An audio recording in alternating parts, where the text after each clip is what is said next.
ሩሲያዊቷ ሱመያ አስገራሚው የጽናት ታሪክ።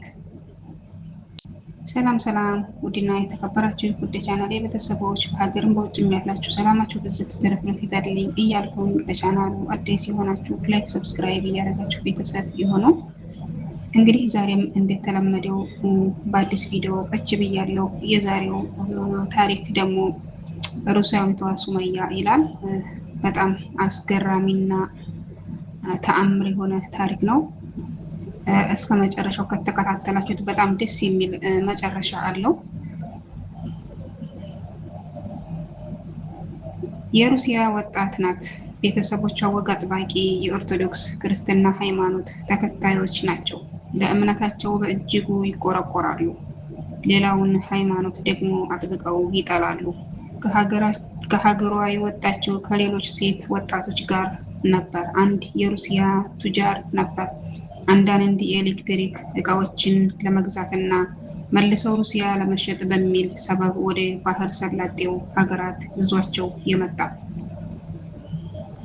ከብዙ መግባባት በኋላ ነበር ፈቃደኛ መሆኗን የገለጸችው። ካሰቡበት ሀገር ሲደርሱ ግን ሰውየው ሀሳቡን ለወጠ። ሴቶቹን በሌላ መጥፎ ስራ ላይ ሊያሰማራቸው ብሎ ሀሳብ አቀረበላቸው። ለዚህ ሀሳቡም በጥቅም ሊያታልላቸውና ሊደልላቸው ሞከረ። ጥሩ ገንዘብ፣ ትልቅ ልምድና ቆንጆ ኑሮ እንዲኖራቸው አድርጎ አማለላቸው።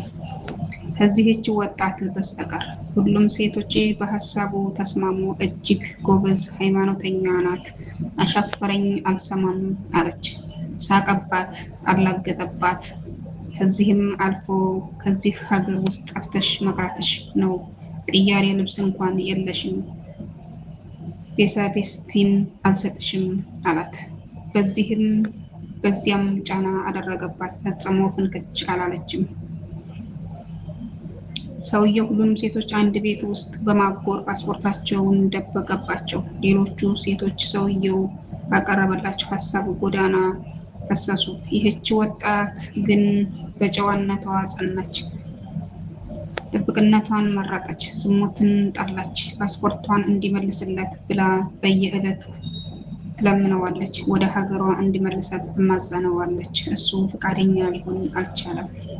አንድ ቀን ሲወጣላት ጠበቀችና ቤቱ ውስጥ መፈተሽ ያዘች። ከብዙ ፍለጋ በኋላ ፓስፖርቷን አገኘችና ወሰደችው። ከነበረችበት ቤት አመለጠች። ቀጥታ ወደ ጎዳና ነበር የወጣችው። ከለበሰችው ውጭ አንድም ጨርቅ ሳትይዝ ወደማታውቀው ጎዳና ወጣች። መሀል መንገድ ላይ ስትደርስ ግን ግራ ገባት። ወዴት ትሂድ? ዘመድ የላትም፣ ገንዘብ የላትም፣ ሰው አታውቅም። የምትበላው፣ የምትጠጣው፣ የምትኖርበት የለም። እንዲሁ ስትባዝን ቆየች። አንዳች የሚረዳትን ካለ ብላ በመፈለግ ግራ ቀኝ ተመለከተች። ድንገት ከሶስት ሴቶች ጋር የሚሄድ አንድ ወጣት አየች። ሲሄድ በእርጋታ ነው። ጥሩ ሰው ይሆናል ብላ በማሰብ ጠጋ ብላ አናገረችው። የምትነግረው በሩሲያ ቋንቋ ነበር። እንደማያውቅ ገልጾ ይቅርታ ጠየቃት። እንግሊዘኛስ አለችው። እችላለሁ አላት። በእጅጉ ተደሰተች፣ አለቀሰችም። ታሪኳን እንዲህ ስትል መናገር ጀመረች። የመጣሁት ከሩሲያ ነው። አንድ ሰውዬ ነው አታሎ ያመጣኝ።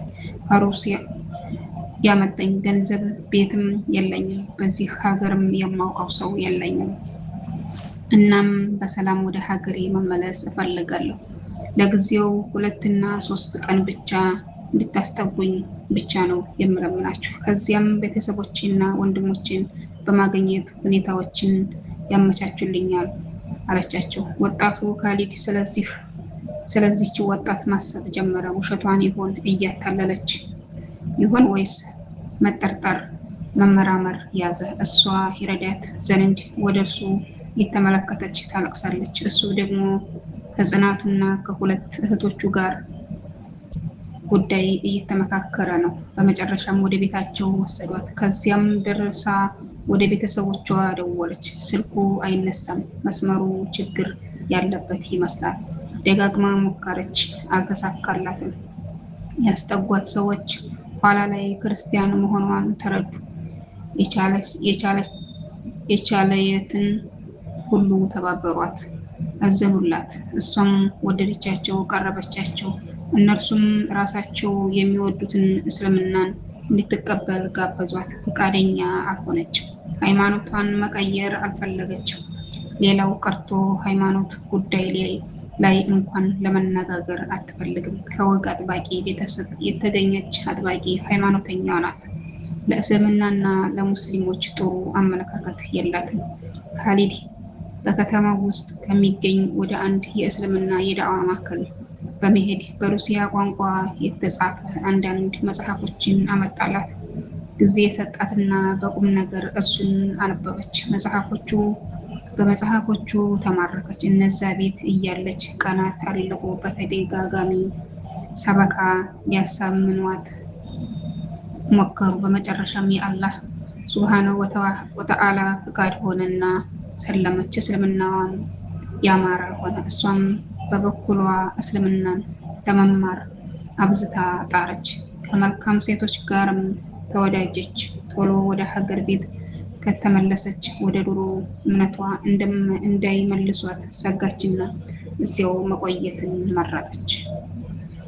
ውድና የተከበራችሁ ውድ የቻናሌ ቤተሰቦች እንግዲህ ሩሲያዊቷ ሱመያ የተሰኘው ታሪክ ክፍል 1 ይህን ይመስላል። ክፍል 2 በቀጣይ ክፍል ይለቀቃል።